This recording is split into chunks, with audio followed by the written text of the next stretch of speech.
예, 안녕하세요. 원재입니다.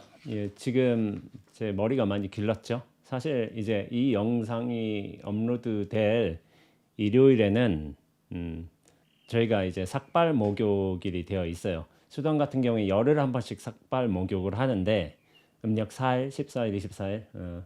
근데 이제 하루 전날인 토요일에 영상을 찍다 보니까 머리가 많이 길러져 있어요. 그리고 저는 면도도 보통 같이 하거든요. 삭발 때. 그냥 안 하고 있다가 열흘 만에 이제 계속 다 깎아요. 특별히 일정이 없는 이상은, 외부 일정이 없는 이상은 삭발 목욕을 이제 대중들과 함께 하고 있습니다. 그래서 좀 머리가 많이 길러요. 내일 되면 또 이제 짧아지겠죠. 오늘 나눌 이야기는 제가 일본에서 노천 온천 할 때 이야기를 한번 시작해 볼게요. 제가 세계 일주를 마치고 송광사 망월사에서 이렇게 정진을 했죠. 정진을 하면서 지금에는 일본을 관광 비자로 개인적으로 잘 못 가지만 예전엔 잘 갔잖아요. 비행기 값도 워낙 쌌고. 그러다가 한번 제가 한 철에 한 번씩은 뭐 제주를 가든지 일본을 가든지 베트남을 가든지 한 군데는 좀 바람 쐬러 3박 4일 4박 5일 정도 돌아다녔던 것 같아요. 근데 일본 뭐지? 불매운동? 그거 벌어질 이후로는 일본을 안 갔어요. 근데 그 전에 일본을 간 적이 있는데 한번 혼자 가려고 했어요. 근데 도반스님들이 따라붙는 거야 자꾸. 어디 간다니까 저 후쿠오카인가 거기 베푸라는 데도 있고 뭐 온천 하는 데가 있잖아요. 그래가지고 거기를 가려고 계획 중인데 몇몇이 좀 같이 엮였어요. 제가 가장 많이 언급했던 이제 해종스님도 그때 같이 가셨는데 이렇게別府쪽에 온천을 갔는데 온천만을 간 게 아니라 숙소에 온천물이 나오는 데였어요. 근데 거기가 좀 독특했던 게 옥상에 호텔의 옥상에 온천물을 담아가지고 거기서 일정 시간을 이제 투숙객들이 이제 온천을 할 수 있게 그렇게 만들어 놓은 거죠. 그러니까 일반적으로 뭐 자연, 돌, 뭐 이런 공간을 만들어 놓고 한 게 아니라 온천에 간편하게 만들어 놓은 거였죠. 사실은 이제 자연적인 구성이 되어 있는 온천은 굉장히 비싸요. 그런 뭐 료칸이라든지 굉장히 비싸지만 저희가 간 데는 좀 저렴한 가격의 온천이었기 때문에 그렇게 목욕탕, 실에 있는 목욕탕처럼 이제 그렇게 만들어 놨던 것 같아요. 근데 한번 시간이 돼서 제가 온천을 올라갔어요. 올라갔는데 사람들은 별로 없었어요. 사람들은 별로 없었는데 한국 분이 두 분이 계시고 좀 대화하는 것을 제가 뭐 의도치 않게 옆에서 듣게 됐죠. 근데 일반적인 패턴이에요. 이렇게 막 일본에 와서 저 하늘도 잘 구름도 잘 다니고 있고 날씨도 맑고 온천물은 뜨뜻하고 그러니까 누워 있어가지고 야 좋다 뭐 스트레스 날아간다 뭐 이런 식으로 말씀을 하신 거예요. 그러니까 야 온천 하니까 역시 힐링이다라는 식으로 얘기를 하는 거죠. 근데 아마 이 영상을 보시는 많은 분들께서 힐링이란 말을 많이 들어보셨을 거예요. 우리가 이게 심신이 다 이제 초췌해지고 힘들어가지고 스트레스 쌓이고 피로도 쌓이고 해가지고 어떤 여행을 통해서 어떤 자기만의 어떤 뭐랄까 취미 생활을 통해서 자기만의 휴식을 통해서 그런 힐링의 시간과 경험들을 얻게 되죠. 근데 온천이란 것도 노천 온천도 물론 이제 고급 온천은 아니었지만 거기 누워서 하늘을 보고 하는 것도 굉장한 힐링이 될 수 있겠죠. 하늘에 보니까 구름이 막 슬쩍 아무 이유 없이 그 과정 없이 슬쩍 생겨났다가 또 슬쩍 사라지는 모습을 저는 계속 보고 있었어요. 한참 동안. 구름이 저렇게 생기네. 또 저렇게 사라지네. 하고서 계속 보고 있었어요.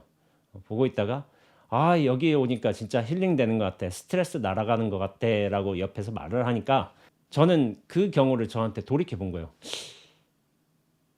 말은 이해가 돼요. 스트레스를 받아왔고 힘든 일 있고 심신 다 지쳐갔는데 이 온천 오니까 너무 좋다. 그게 이해가 됐는데 이해는 되지만은 힐링이 된다? 전 그걸 잘 느껴보지는 못하는 거예요. 잘 느껴지지가 않아. 힐링이란 말은 알고 있었지만은 제가 힐링을 느끼지 못한다면은 왜 나는 힐링을 못 느끼는 거지라고 생각해 봤어요. 생각해 봤는데 그때는 이유를 잘 몰랐어요. 그때 망월사에서 정진할 때니까 아마 2015년, 6년쯤 됐을 거예요. 지금부터 6, 7년 전이죠. 6, 7년 전인데 힐링이란 말을 분명히 난 이해하고는 있지만 내가 그 사람들이 하는 것만큼 힐링을 잘 못 느끼는 거야. 그러니까 그때는 이유를 잘 몰랐지만 나중에 생각해 보고서 왜 그런지를 좀 따져볼 수는 있었어요. 왜 그랬냐면은 힐링이 되려거든 분명히 내가 스트레스 받고 피로하고 힘든 어떤 기억이나 감정, 생각들이 많이 쌓여 있어서 어떤 종류의 경험을 통해서 그것들이 잠시나마 해소되는 순간을 겪어야 되는데 나중에 생각해 보니까 제가 그렇게 쌓이는 게 없었다는 생각이 드는 거예요. 그러니까 쌓인 스트레스가 있어야지 피로가 있고 어떤 생각에 누적이 있고 해야지만 그것들이 와해되면서 풀려지면서 힐링을 느끼는 것인데 저는 쌓이는 게 없었던 거예요. 스트레스나 생각이나 감정이나 없다고 말하면 좀 그렇겠지만은 있기는 있었겠죠 분명히. 근데 그게 문제가 될 정도까지 느끼지는 못한 거였죠.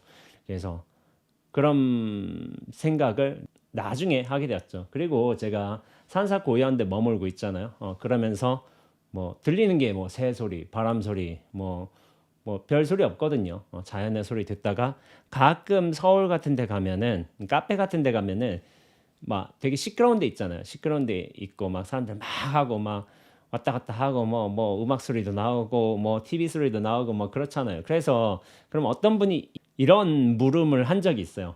스님 조용한 산사 계시다가 이 자연에 계시다가 이 서울에 시끄러운 데 와서 이 카페에서 얘기하려니까 힘드시죠? 라고 말씀하신 거예요. 이게 불편하시죠? 라고 말한 거예요. 그게 의뢰 스님들을 대하는 특히나 산골에서 정진하는 수자들을 대하는 일반 분들의 아마 생각이 아닐까요? 왜냐하면 조용한 곳에서 그렇게 사시다가 이렇게 시끄러운 도시에 와서 힘들지 않으시냐 그런 물음을 하신 거예요. 근데 저도 생각해 봤어요.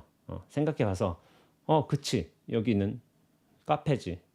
뭐 사람들 오고 내가 살던 어떤 뭐 절이나 선원과의 어떤 고향과는 다르지. 근데 그게 불편하지는 않은 거예요. 그러니까 여긴 카페니까 당연히 시끄러운 거지 그런 생각 차원이 아니라 어떤 직감적인 느낌으로 뭐 감각으로서 이게 그다지 불편하지는 않은 거예요. 그러니까 산에서 조용한 데 있고 힐링되고 자연 있고 하늘 있고 바람 있고 뭐 이런 데를 좋아하는 사람이 있을 수가 있잖아요. 당연히 저도 기본적으로 이런 자연을 좋아해요. 그러니까 산사에 살고 있죠. 그렇지만 도시에 간다고 해서 솔직히 불편하진 않거든요. 카페에서 막 시끄럽게 얘기한다고 해서 그게 불편함으로 느껴지지 않아요. 시끄러운 사실은 알겠어. 근데 그것이 불편함으로 들어오는 거는 또 별개의 일인 거예요. 별개의 일.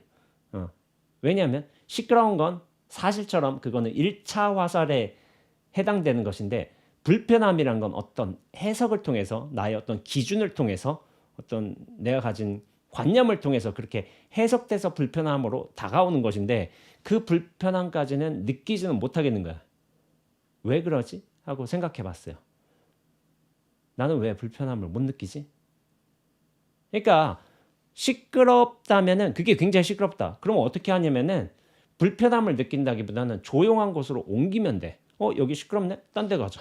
하고서 그런 것이지 여기 와서 카페 와서 원래 시끄러운 곳에 와서 거기서 시끄럽다고 불평을 해야 되면 그 이상한 사람 아닌가? 그런데 이제 그러한 사실에 앞서서도 제가 불편함을 나는 왜 덜 느끼는 것 같지? 그냥 느낄 만도 한데 왜 못 느끼는 거지라고 생각해 봤을 적에 앞에 온천에서 온천을 했던 것처럼 나중에서야 이제 이해가 됐어요. 그 이해가 어떻게 됐냐면은 눈앞이 크게 와닿았던 거였구나. 이미 내가 그것을 어떤 식으로 표현해내고 하지는 못했더라 하더라도 그 눈앞에 내가 깊게 물들어 있기 때문에 그 대상 경계 상황 담아온 스트레스나 감정 생각에 크게 휘둘리는 없었겠구나 하는 생각이 나중에서야 든 거예요. 나중에. 그러니까 그 일은 벌어졌는데 왜 그 일이 벌어졌는지에 대한 왜 이런 상태가 되었는지에 대한 성찰은 나중에 벌어진 거예요. 나중에 벌어졌는데 눈앞이 이미 크게 들어와 있었구나 그때. 그런 생각을 나중에서야 하게 된 거였죠. 그러니까 눈앞의 힘이 강하면은 제가 이렇게 말씀드리죠. 이를테면은 나와 눈앞이란 걸 비율상으로 보게 되는데 나의 어떤 실체감과 중심성이 강할수록 눈앞은 덜 느껴져요. 이게 강력한 실체와 중심을 있을 적에. 근데 그 실체와 중심이 와해가 되면은 눈앞은 슬쩍슬쩍 그 영역을 크게 확장해 가요. 그런데 나라는 존재가 실체로 있을 적에 대상 경계들도 다 실체로 있게 돼요. 그러니까 나라는 존재의 실체의 무게감과 대상 경계의 어떤 실체의 무게감은 이제 똑같은 이제 밀도로 하게 돼 있는데 그 밀도가 확 떨어진 거였죠. 그러니까 눈앞이 더 강력해진 거야. 커진 거야. 그러니까 그렇게 내가 느끼는 생각, 감정, 어떤 경계들도 그것이 벌어지고 있다는 사실은 당연히 알고 있지만은 그것이 나의 어떤 삶에 눈앞의 삶에 크게 불편함을 느끼지는 못하는 거죠. 그리고 그게 쌓여 있어 가지고 원래 실체가 되면 그 생각, 감정, 느낌들도 같이 쌓이게 되거든요. 근데 나란 존재가 비워져 있다면은 그것들도 쓱 지나서 가는 거예요. 인연에 맞게끔. 그런 것들이 벌어지지 않았었나. 그래서 내가 그렇게 스트레스를 못 느끼는 것이었고, 그래서 어떤 의미에서는 좀 독특한데 힐링이라는 것 자체를 잘 못 느끼겠는 거예요. 이게 왜 힐링이지? 그러니까 눈앞은 원래 힐링이요. 원래 힐링이니까 원래 힐링 자리로 돌아가 있다면은 대상 경계의 어떤 생사, 어떤 생주 이멸을 통해서 벌어지는 다양한 경계들이 스트레스의 자극 요인으로 어떤 쌓이는 요인으로 다가오지 않는다는 거예요. 그런 것을 느꼈어요. 눈앞이 이미 강하게 들어서 있었었구나. 그때도. 제가 킬링 원제라고 약간 소문이 나 있죠. 제가 힐링이 아니라 킬링한다는 말이 책에서 제 첫 책에서 나왔는데 제가 킬링하는 것은 사람을 킬링하는 게 아닌 거예요. 말하지만 사람이 가지는 어떤 대상에 대한 집착심 그리고 분별 조작심 그것들을 킬링하면서 그런 것들이 킬링 되었을 적에 뭐냐면은 나라는 존재의 실체감과 중심감은 분명히 와해되거나 파괴되거나 떨어져 나가게 돼 있어요. 그러니까 그 실체감과 중심감을 없앤다면은 이 눈앞은 자연스럽게 살아나게 되어 있습니다. 그게 원래 벌어지는 자연스러운 과정이에요. 그런데 이 눈앞으로 우리가 확장되면 확장될수록 어떤 나에 대한 집착 분별심이 분명히 줄어들게 되어 있고 눈앞이 본래 가지고 있는 어떤 힐링의 속성을 잘 닮아가는 것 같아요. 그래서 나에게서 전체로 확대되어 갈수록 이 본래 있던 힐링의 어떤 경계들을 누리게 되는 것이죠. 근데 최근에 이런 질문을 받은 적이 있어요. 최근에 이제 공부하는 친구들이 좀 찾아왔었거든요. 몇 팀도 있고 뭐 그렇게 했는데 깨달음에 관해서 깨달음의 어떤 상태에 관해서 이런 질문하더라고요. 깨달음의 상태는 어떤 겁니까? 이런 질문을 해요. 그러니까 이 친구들이 공부하는 친구들이었는데 조금 뭐를 잘못 알고 있었어요. 깨달음이란 게 그런 것을 얻게 된다면은 뭐 희열을 느끼게 되고 기쁨을 만끽하게 되고 행복에 취하고 그러니까 힘든 일이 없어. 항상 행복해. 만족스러워. 이런 상태에 도달한다고 그렇게 잘못 생각하는 사람들이 아직도 있어요. 요즘에는 그래도 공부에 대한 진리에 대한 많은 이해가 높아져 가지고 그렇게 생각하지 않을 줄 알았는데 그런 막 희열, 기쁨, 행복에 다 들어가는 걸로 그렇게 생각한다는 거예요. 근데 사실 아니에요. 그런 거. 그런 게 아니라 저는 이런 말을 더 자주 쓰죠. 안정감이 극대화된다. 아니면은 온전한 삶을 살게 된다. 뭐 다른 제가 공부인들 단체에서는 뭐 안도감이라고 이제 표현을 해요. 안도감이 강해진다. 뭐 이런 식으로도 얘기할 수 있죠. 그러니까 우리가 대상 경계를 대하면서 감정이나 생각 자체가 없어지고서 그 없어짐으로써 어떤 뭐 행복감을 느낀다는 게 아닌 거예요.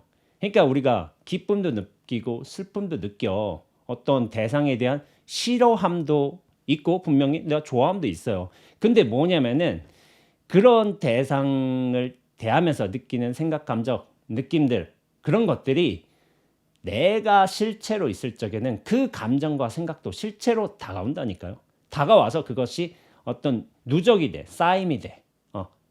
그런 것들도 실체화돼. 그러니까 나란 존재가 실체화돼 있으니까 이 대상에 대한 생각, 감정, 느낌들도 실체화돼서 그것들을 해소해야 되는 과정을 인간은 거칠 수밖에 없는 거예요. 그러니까 그것이 뭐 스트레스를 푼다, 힐링을 느낀다, 뭐 이런 식으로 얘기를 하는 거겠죠. 그런데 우리가 눈앞으로 확장이 되면 어떻게 되냐면은 이 눈앞에 안정감, 온전함, 뭐 안도감 이런 것들이 강력해서 더 이상 생각, 감정, 느낌의 실체감이 힘을 못 쓰게 되어 있어요. 그것들이 벌어지지 않는다가 아니라 우리가 우울함을 못 느끼고 항상 기쁨을 느낀다는 게 아니라 그리고 어떤 대상에 대한 싫어함이 사라지고서 오직 사랑함만이 생겨난다는 게 아니라 그런 감정 생각들은 여전히 벌어진다니까. 그런데 그것들이 힘을 못 쓰게 돼 있어요. 눈앞에 힘이 강력할수록 우리가 눈앞으로 온전히 들어설수록 나의 실체 그러니까 대상에 대한 생각, 감정, 느낌의 실체와는 확 떨어져 나가게 돼 있어요. 그러면서 느끼게 되는 감정이 느낌이 뭐냐면은 내가 통로화된다는 느낌인 거예요. 통로화된다는 느낌. 그러니까 저는 공부를 하면서 이런 거를 많이 한 것 같아요. 공부를 하면서 뭐를 할까요? 진리를 찾으면서 이 수행을 하면서 화두 참고를 하긴 하지만은 뭐 조주스님이 뭐 학인한테 부처가 무엇입니까 하니까 뭐 판치생모 판자 이빨에 뭐 털 났느니라 뭐 이렇게 말씀하기도 했지만 그걸 의심을 하기도 하지만은 그런 여러 방법들이 있어요. 뭐 하나님에 대한 믿음도 있겠고 말하자면 기독교에서는 뭐 어떤 태극 수령 같은 것도 있을 수가 있겠고 여러 방법들이 있기도 한데 가장 기본적인 어떤 진리를 찾는 방법은 나를 연구하는 거예요. 나를 이 나라는 존재를 연구하면서 진리로 들어갈 수 있어요. 왜냐하면은 진리는 나를 통해서 발현이 되고 나를 통해서 또한 들어와요. 이게 그냥 내가 아니라 진리로 들어가는 문이라니까 이 나란 존재가.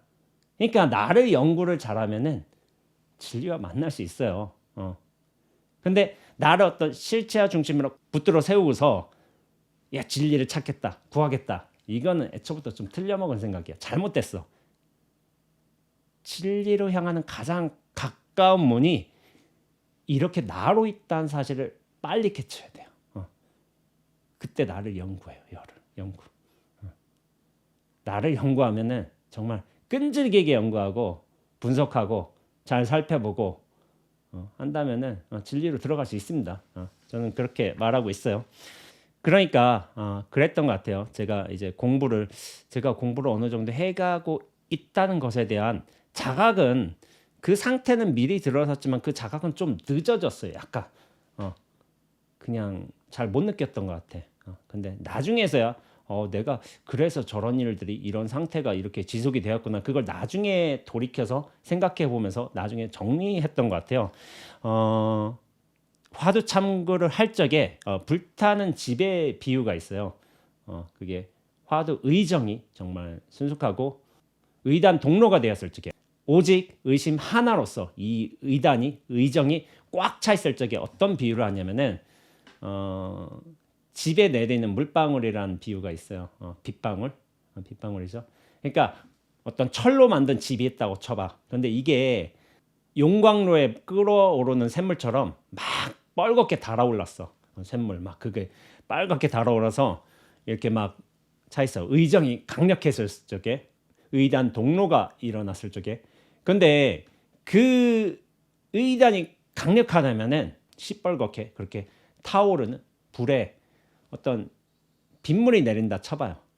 그럼 빗물이 한 방울 두 방울 내려봤자 그 시뻘겋게 달아오는 집에는 영향을 못 미쳐요. 그냥 탁 내려왔다가 칙 하고 사라지지. 증발돼서 칙 하고 사라지. 그러니까 그 의심의 힘이 강력한다면은 대상으로부터 발현되는 생각, 감정, 느낌의 경계들은 큰 힘을 못 쓴다는 거야. 그러니까 그렇게 철저하게 수행을 해야 된다는 차원에서 이 어떤 불타는 집의 어떤 비유를 하신 것 같아요. 근데 눈앞도 똑같아요. 이 눈앞의 힘이 강하면 강할수록 눈앞으로 안착이 되면 될수록 생각, 감정, 느낌이 벌어지지 않는다는 게 아니라 그것들이 이 눈앞의 거대한 절대적 완벽한 이 안정감 앞에서는 힘을 못 쓴다는 거예요. 그걸 말하고자 함이에요, 제가. 그래서 저는 이렇게 말씀드려요. 눈앞이라는 것은 절대적 안정감이다. 그렇게 말씀드리고 있습니다. 그 온갖 생사의 내용물들이 벌어지고 있지만은 이 눈앞을 어떻게 할 수는 없어요. 생사, 내용물. 아까 전에 까마귀 지나가고, 풀벌레 소리 나고, 바람에 낙엽이 흔들리고, 이런 소리도 막 나오고 있고. 그러나 이 눈앞은 어떻게 할 수 없다니까. 그런데 제가 또 최근에 찾아온 분들한테 비슷한 얘기를 했어요. 이 공부는 분명히 내 수행으로부터 시작이 되긴 해요. 내가 수행해야 되겠다, 진리를 찾겠다, 그리고 뭐 자유를 얻겠다, 이런 종류의 어떤 발언을 세우는 게 맞아. 분명히 그렇게 하면서 치열하게 노력을 해야 돼요. 노력을 해야 되는데, 그런데 아이러니한 게 이 노력만으로 깨달음이 오진 않아요. 이게 아이러니한 거예요. 내가 분명히 노력을 해야 돼. 정진도 열심히 해야 되고, 항상 나를 관찰도 잘해야 되고, 그러면서 뭐 108도도 잘하고, 뭐 금강경도 하루에 뭐 1독씩 하고. 제가 108배 금강경 1독을 언제까지 했냐면은 13년 차까지 했어요. 책 내기 전까지 매일 했어요, 매일. 근데 여러분들 뭐 주변에 스님들 아시는지 모르겠지만은 매일 108배야 금강경 1독을 한 스님들 찾기 힘들어요. 생각보다 없을 거예요. 근데 저는 그걸 했어요, 계속. 그러니까 이게 쉽지 않아요. 좀 끈질기게 해야 돼요, 끈질기게. 끝장을 봐야 된다. 이번 생은 없다. 이런 식으로 해야 되는데, 그렇게 부단히 노력을 해야 돼. 그런데 이 깨달음이라는 것은 이 유의의 노력만으로 오는 게 아닌 거예요. 유의의 노력을 포기해야지 오는 경우도 있어요. 근데 저는 좀 그랬던 것 같아. 제가 선생님들이 가끔 이제 신도님들이 물어. 스님 언제 공부를 했냐고 했을 적에 뭐 공부는 다 했지. 근데 언제 공부가 정말 잘 됐냐라고 물었을 적에 저는 아이러니하게 이런 답변을 드린다니까요. 수행을 포기했을 적에 공부가 정말 잘 됐습니다, 이렇게 대답을 해요. 수행을 포기했을 적에 정말 진짜 못해 먹겠다, 왜 안 돼 하고서 수행을 안 했어요, 솔직히 말해서. 근데 안 했다는 말은 좀 사실은 아니에요. 일반적으로 선언에서 사는 대로 살긴 했어. 근데 심적으로는 못해 먹겠다 해서 포기를 했어, 포기를. 근데 웃긴 게 포기를 하니까 공부가 잘 돼. 이게 진짜 아이러니한 거야. 내가 할 수 있는 부분까지 분명히 해야 돼. 그런데 나머지 부분은 내가 하는 게 아닌 거예요, 제 느낌상으로는. 그럼 누가 했느냐? 전 여기에 대해서 이런 말씀을 간혹 드리기도 해요. 내가 한 게 아니라 진여자성이 끌어졌다라는 말을 하기도 해요. 내가 하진 않았어. 근데 진여자성은 어떻게 사람을 끌어주냐면은 충분한 노력을 하고 그 노력을 쉴 줄 아는 사람을 끌어주는 것 같아. 체험, 분명히 체험의 과정도 있어요. 노력의 과정도 있고, 지식도 채워야 되고, 어떤 교리도 채워야 되고, 수행의 시간도 채워야 되고. 근데 뭐냐면은 이 체험만으로 되지는 않는다니까. 그것마저도 턱 쉬어버렸을 적에 어떤 시절 인연이 있게 되고, 어떤 흐름으로서 자연스럽게 들어간 게 된다면은 진여자성이 깨달음으로 이끌어져요. 그때부터는 내 노력이 아니에요, 내 노력이. 근데 거기에 도달하기까지 반드시 노력은 해야 돼요. 노력마저도 쉰다는 게 노력 없이는 불가능하다니까요. 그 정말 노력을 해야 돼. 그 자리에서 노력을 턱 쉬어버릴 적에 그게 진정으로 노력하지 않는 노력이요. 수행 없는 수행이고. 내 거기까지 가기 위해서 노력을 열심히 해야 돼요. 그래서 이런 말씀을 드려요. 수행은 내가 하는 거예요. 그러나 깨달음은 내가 하는 거 아니에요. 뭐냐면은 진여 자성이 해줘요. 나와 관련 없어요. 깨달음이란 거. 사실은. 그런데 그 노력을 다 하고 거기서 쉴 줄 아는 사람에게 어떻게 보면 진여 자성이 준비가 됐구나 하고서 쓱 끌어주는 거예요. 끌어주는 거. 그걸 알아야 된다니까요. 노력 없이 마음을 턱 쉬는 사람, 한 번에 턱 쉬는 사람 있으면 돼요. 근데 그것도 노력으로서 되는 거예요. 어느 정도. 집 나가서 개고생을 해봐야지만 이것이 고생인 줄 알고 집에서 정말 편안하게 안착할 수 있다니까요. 그래요. 그런 게 있는데 제가 최근에 그런 질문을 봤어요. 법륜 스님 어떤 그 글에서 본 것 같은데 어떤 증문죽설에서 어떻게 하면 무어를 경험할 수 있는가요? 라고 이렇게 어떤 분이 질문을 했어요. 사실 제가 이 글은 보지는 않았어요. 근데 대부분의 사람들이 착각하는 게 이거인 거야. 무아를, 진리를 경험하고 싶어. 근데 뭐냐면은 어떻게 경험하고 싶냐면은 나를 가지고 내가 그 진리를 경험하고 싶어 라고 생각을 하는 거예요. 내가 그 진리를 알고 싶고 경험하고 싶고 느끼고 싶고 어떻게 하면 진리를 경험할 수 있죠? 근데 진리는 뭐예요? 이 눈앞이에요. 내가 어떻게 눈앞을 경험할 수 있어요? 불가능합니다. 불가능해요. 안 돼요. 근데 무아를 경험할 수 있는 유일한 방법은 나의 포기예요. 나의 포기. 나의 중심성, 실체성, 어떤 분별심을 포기하고 턱 쉰다면은 곧장 눈앞으로 확대됩니다. 그렇게 마음이 쉬어져 있다면, 이렇게 내 마음이 비워져 있다면 눈앞에 비워짐 속성과 비워짐이 서로 만나게 되는 거야. 만나게 되는 거. 그것이 뭐 한 몸을 이룬다, 한 통이 된다, 뭐 이런 식으로 표현하기도 해요. 그러니까 나를 가지고는 눈앞의 진리를 만날 수가 없어요. 그게 착각인 거예요. 그러니까 예전에 무슨 영화였나 이야기였나 잘 기억을 안 나는데 어떤 큰 보상을 받기 위해서 용사들이 뭐 어디 뭐 갔다고 쳐봐 온갖 뭐 이제 뭐 힘든 일을 나쁜 사람 나쁜 이제 뭐 도적들을 다 물리치고 어떤 역경도 다 이겨내고서 마지막 최종 관문에 섰어. 뭐 신 앞에 섰어. 신 앞에 서가지고 세상에서 가장 진귀한 보물을 얻기 위해서 딱 최종 관문에 섰어. 그런데 뭐 이를테면 그런 거지. 신이 네가 이제 모든 역경을 다 치러냈구나. 이제 너한테 가장 진귀한 보물을 주겠다. 뭐 이런 거야. 그럼 막 기대를 하고 있지. 드디어 보물을 받을 차례니까. 세상에서 가장 큰 보물, 진귀한 보물. 근데 뭐 신이 그런 명령을 내릴 수가 있죠. 자, 네 앞에 절벽이 있다. 뛰어내려라. 이런 얘기를 하는 거예요. 그러면은 안 되잖아. 나는 그렇게 진귀한 보물을 얻기 위해서 이 자리까지 그 고군분투하면서 찾아왔는데 절벽 앞에서 뛰어내리면 죽는 거잖아요. 그럼 거기서 망설일 수밖에 없지. 내가 보물을 얻어야 되는데 절벽 앞에서 뛰어내리다니. 그럼 내가 죽는 건데.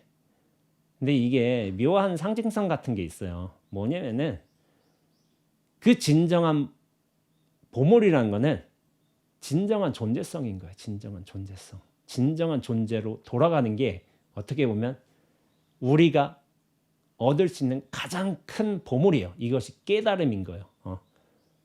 근데 나를 가지고 나를 붙들고서는 이 진정한 깨달음을 얻을 수가 없어. 그걸 버릴 적이야 비로소 나의 실체성, 중심성이 완전히 탁 무너진 데야 비로소 이 진리와 개합이 된다는 거야. 만난다는 거야. 그것이 진정한 보물을 얻는 소식인 것이지 나를 가지고 이 붙들고서는 진리를 만날 수가 없대도요. 하나님을 만날 수가 없어. 절대로. 나를 내려놓고서야 하나님이 만나실 기회를 슬쩍슬쩍 주셔요. 그리고 정말 준비가 잘 됐다. 훅 나타나실 거예요. 근데 그게 모양이나 소리, 어떤 감각으로서 나올 수 있는 게 아닌 거예요. 왜냐하면 진리는 전체성으로 오게 돼 있어요. 전체성으로. 대상 경계로 나타나지 않아요. 전체성으로 훅 만나면서 진리와 개합하는 것이지 그런 전체성으로 확대되게 돼 있어요. 그러나 대상 경계를 통해서 이 전체성으로 확대되는 것이긴 해요. 왜냐하면 대상 경계라는 게 보고 듣고 느끼고 생각하는 것들인데 그것들이 어떤 나란 통로를 통해서 전체성으로 확 확대되는 거야. 전체성이라는 게 눈앞이라는 것인데 진리라는 것인데 그것들이 또 나를 통해서 이렇게 발현이 되는 것이고 이런 과정을 거치게 돼 있어요. 근데 그 대상 경계의 느낌, 생각 이것은 진리는 아니에요. 내가 나란 존재가 통로화되어 있을 적에 그런 인연을 통해서 진리가 쓱 들어오고 쓱 발현이 되는 거야. 이렇게 들어오고 나감이 이렇게 잘 되면은 한 통이 된 거예요. 한 통이. 근데 이 과정이란 건 이때도요. 나라는 도구나 과정. 그래서 어떤 이분의 질문이었죠. 어떻게 하면 무아를 경험할 수 있는가요? 이게 좀 대답은 단순해요. 답은 정해져 있어요. 그 나를 내려놓으면 되는 거예요. 그럼 나를 어떻게 내려놔요? 뭐 여러 방법이 있기도 한데 뭐 마음을 턱 쉬면 뭐 놓을 수 있는 거고 아니면 지극한 고통을 통해서 어떤 자기 존재의 내밀한 밑바닥을 확인하면 되는 것이고 아니면 그것이 좀 위험하다면 수행을 통해서 점진적으로 그 상이 깨지면서 그런 실체 없음으로 돌아갈 수도 있다 뭐 이런 식으로 얘기를 할 수 있어요. 근데 나를 가지고서는 이 진리를 결코 만나지 못합니다. 나와 진리는 아까 전에 말했던 것처럼 약간 비율적인 관계예요. 내가 크면은 눈앞은 작아요. 인식이 되지 않아요. 근데 나에 대한 집착심이 어떤 실체감이 확 줄어들수록 눈앞은 커지게 돼 있어요. 그거는 이제 영역이 다른 거예요. 나란 존재가 실체화되었느냐의 문제. 근데 이 눈앞이란 건 실체 없음이거든요. 나란 존재는 또 세상의 중심이야. 근데 눈앞이란 건 중심 없는 그 전체야. 그러니까 영역이 아예 다른 거예요. 그거를 확고하게 알아야 될 필요가 있어요. 이 수행을 하는 데 있어서는. 그래서 저 같은 경우에는 이 경험이 참 특이했던 것 같아요. 수행을 포기했을 적에 오히려 도리어 수행이 됐다. 저는 이 말씀을 드린 거예요. 많은 공부인들이 이래요. 많은 걸 알고 있어. 들었어. 이제 불교 교리에 대한 이해가 돼 있어. 근데 체감이 안 되는 문제점을 다 갖고 있어요. 이거는 체화의 문제예요. 밀도의 문제이고 이 눈앞으로 얼마나 잘 체화가 됐는가 밀도가 얼마나 큰가 그 문제인 거예요. 근데 들어서 이해해서는 한계가 있어요. 한계가 슬쩍슬쩍 온 거는 한계가 있어. 정말 이 진리와 제대로 만나야 될 필요는 있어요. 그러기 위해서 수행을 한다는 거예요. 비우는 준비를 끊임없이 제대로 한 사람한테 정말 잘 해야 돼. 내가 할 수 있는 선에서. 그걸 잘 해놓고 거기에서 턱 쉬는 마음가짐을 낸다면은 그때부터는 내가 진리를 얻는 게 아니라 내가 진리를 구하는 게 아니라 진리가 나를 끌어당긴다니까요. 왜냐하면 준비를 해놨기 때문에.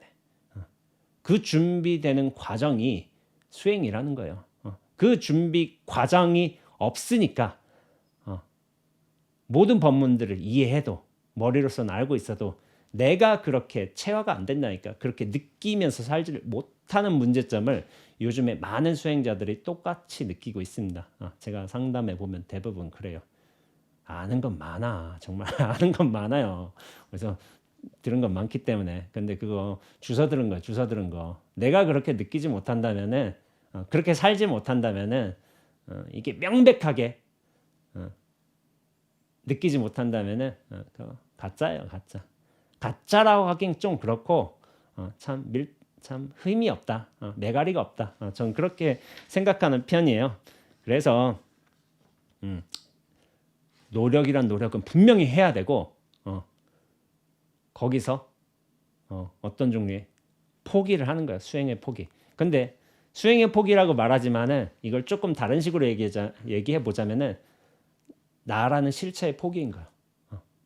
나라는 실체의 포기가 확 일어날수록 그 눈앞과 확 만나는 거예요. 일체로서, 전체로서 딱 만나게 되는 거야. 근데 이 만남도 약간의 거기서 만나면서 약간 안정화를 이루기도 하고 그러면서 밀도를 높이기도 하는데 그 과정이 조금 면밀하게 오랜 동안 치밀하게 좀 잘 되어야 될 필요는 있는 것 같아요. 그렇게 돼서 눈앞과의 밀도가 정말로 높아진다면 진정한 쉼을 할 수 있게 돼요. 진정한 쉼이라는 게 아무것도 하지 않는다는 게 아닌 거예요. 나라는 실체와 중심을 가지고 그렇게 유의적인 노력을 했지만은 그것들은 약간 기본 작업에 불과하고 그러면서 그 나란 존재를 포기하고 유의적인 노력마저도 포기할 수 있다면 그때부터는 진리가 준비가 됐구나 하고 슬슬 끌어당겨요. 그때부터는 힘 빼는 과정을 겪게 돼요. 힘이 빠지게 돼요. 그러면서 자연스러운 흐름으로 돌아가게 돼 있어요.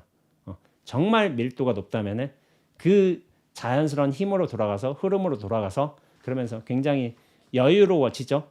스트레스 그런 미움이나 생각 감정이 벌어지지 않는다는 게 아니라 분명히 벌어져요. 그런데 그것이 쌓임이라는 과정은 분명히 사라지게 되어 있습니다. 현상으로서 벌어지되 실체로서 쌓이지는 않는다는 거야. 그 차이점이 분명히 있습니다. 그리고 우리가 눈앞으로 잘 익어갈수록 그렇게 나는 설계하고 눈앞을 잊게 하는 거야. 근데 눈앞을 잊게 하면 할수록 이것이 잘 통로가 돼요. 나란 존재가 진리가 싹 나갈 수 있고 싹 들어올 수 있는 아주 말끔한 통로가 돼버리는데 그럴 적에야 눈앞에 벌어지고 있는 모든 현상들도 진리로서 느껴질 거예요. 예전에는 실체를 가지고 저 대상 경계를 취했어. 취하고서 그것을 쌓았어. 그리고 분별했어. 내가 좋아하는 거, 싫어하는 거, 이거는 뭐 있는 거, 없는 거. 그러면서 그런 것들을 강렬하게 붙들고 살았지만은 이게 곧장 진리로 쓱 들어오는 거예요. 그리고 곧장 이렇게 말로써 진리로 쓱 나가는 것이고 말의 내용물 아닌 거예요. 말 이런 걸로 쓱 나가는 거예요. 이거를 알아야 돼요. 이거를. 근데 말로써 안다고 얘기를 했지만은 이거는 체화의 문제예요. 체화의 문제. 그래서 이 눈앞으로 우리가 확장되면 될수록 이 절대적 안정감을 바탕으로 해서 이 절대적 안정감이 강하면 강할수록 우리 삶도 어떤 대상 경계를 대하는 우리 마음가짐도 되게 안정화되게 돼 있어요. 그리고 대상 경계도 되게 진실해져요. 새소리 듣는 거, 저 바위 저렇게 풀 자라고 있는 거, 저게 진실해진다니까요. 근데 그때는 내가 보는 거 아닌 거예요. 내가 전체가 보는 거예요. 전체가 보고 또한 전체가 느끼는 거예요. 전체가 듣고 그렇게 이야기를 드리고 싶습니다. 그래서 눈앞으로서 크게 만나라 이런 말씀을 드리겠고요. 제가 뭐 수행하면서 느껴온 것들, 경험해온 어떤 과정들 이런 것들을 한번 토대로 해서 이렇게 말씀드려봤는데 아마 여러분들의 삶에서도 비슷한 경험들이 분명히 있어요. 저는 그래요. 이미 다 경험하고 있는데 이미 눈앞으로 살고 있잖아. 우리는 이거는 변함없는 사실이에요. 그러나 약간 밀도가 약할 뿐이다. 근데 이 밀도를 좀 높이면 훨씬 좋다. 이런 식으로 말씀드리고 있습니다. 그리고 이 수행이라는 것은 나의 노력이 반드시 필요한 일이라는 걸 저는 강조해 드리고 싶어요. 그 노력에 충실해야지만 그 노력도 포기할 줄 알아요. 근데 그게 제대로 된 포기라는 거예요. 큰 포기, 위대한 포기가 되는 거예요. 작게 노력하면 작은 포기예요. 위대한 포기를 할 줄 알아야 돼요. 근데 그 중에 가장 위대한 포기는 바로 나란 존재이다. 나란 존재의 실체성, 중심성을 포기하는 게 가장 위대한 포기가 되는 거예요. 그런 포기의 준비 자세가 되어 있을 적에 진리가 이끌어요. 너 준비가 됐구나. 진리를 받아들여라 하고서 슬쩍슬쩍 이끄는 손길들이 분명히 느껴질 거라고 저는 생각하고 있습니다. 그렇게 올바르게 수행을 해 나간다면. 예, 오늘 법문은 이렇게 마치도록 하겠고요. 다음 법문은 아마 수요일 날은 라이브를 하지 않을까 생각이 되네요. 예, 주말 잘 보내시고요. 예, 다음 라이브 때 뵙도록 하겠습니다.